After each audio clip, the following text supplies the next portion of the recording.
السلام علیکم ورحمۃ اللہ وبرکاتہ۔ ناظرین، میں آپ کو اس ویڈیو میں ایک ایسا عبرتناک واقعہ بتانے والا ہوں کہ جسے سن کر یقیناً آپ کے ہوش اڑ جائیں گے۔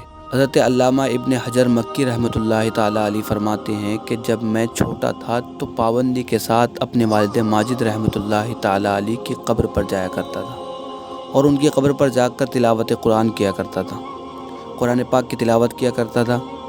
ایک مرتبہ رمضان المبارک میں نماز فجر کے بعد میرا قبرستان جانا ہوا اور اس وقت میرے علاوہ اس قبرستان میں کوئی موجود نہیں تھا۔ میں اپنے والد ماجد رحمۃ اللہ تعالیٰ علیہ کی قبر کے پاس گیا اور قرآن پاک کی تلاوت کرنے لگا۔ میں قرآن پاک پڑھ رہا تھا کہ اتنے میں کسی کے زور زور سے رونے کی آواز آنے لگی اور یہ رونے کی آواز کسی قبر کے اندر سے آ رہی تھی۔ جیسے ہی رونے کی آواز آنے لگی تو میں نے قرآن پاک کی تلاوت کرنا بند کر دی اور میں اس قبر کی طرف دیکھنے لگا۔ ایسا لگتا تھا جیسے اس قبر والے کو عذاب دیا جا رہا ہے، وہ عذاب الہی میں گرفتار ہے اور زور زور سے رونے کی آواز آ رہی تھی، اور اس کے رونے کی وجہ سے میرے اوپر خوف طاری ہو گئی۔ جب زیادہ خوف طاری ہو گئی تو قبر سے آواز آنی بند ہو گئی۔ اس کے بعد ایک شخص وہاں سے گزرا تو میں نے اس قبر والے کے بارے میں اس سے پوچھا۔ اس نے کہا کہ یہ فلاں کی قبر ہے، اور میں اس شخص کو جانتا تھا کہ وہ پکا نمازی تھا اور فضول باتوں سے بھی پرہیز کیا کرتا تھا۔ مجھے اس بات نے تعجب میں ڈال دیا کہ آخر وہ تو پکا نمازی تھا اور فضول باتوں سے بھی پرہیز کیا کرتا تھا، مگر اس پر اتنا عذاب کیوں ہو رہا ہے؟ پھر میں اس کے متعلق معلومات اکٹھا کرنے لگا۔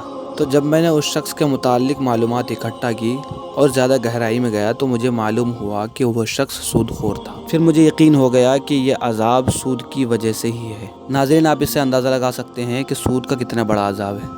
وہ شخص نمازی بھی تھا، متقی بھی تھا اور فضول باتوں سے پرہیز کیا کرتا تھا، صرف وہ سود خوری کرتا، اس کے بنا پر اسے اتنا سخت عذاب دیا جا رہا تھا۔ حدیث پاک میں آتا ہے کہ نبی پاک صلی اللہ تعالیٰ علیہ وآلہ وسلم نے فرمایا کہ سود 70 گناہوں کا مجموعہ ہے، اور ان میں سے سب سے ہلکا گناہ یہ ہے کہ کوئی شخص اپنی ماں کے ساتھ بدکاری کرے۔ کی بارگاہ میں دعا ہے کہ اللہ تعالیٰ ہم سب کو سود خوری سے بچنے کی توفیق عطا فرمائے، آمین ثم آمین۔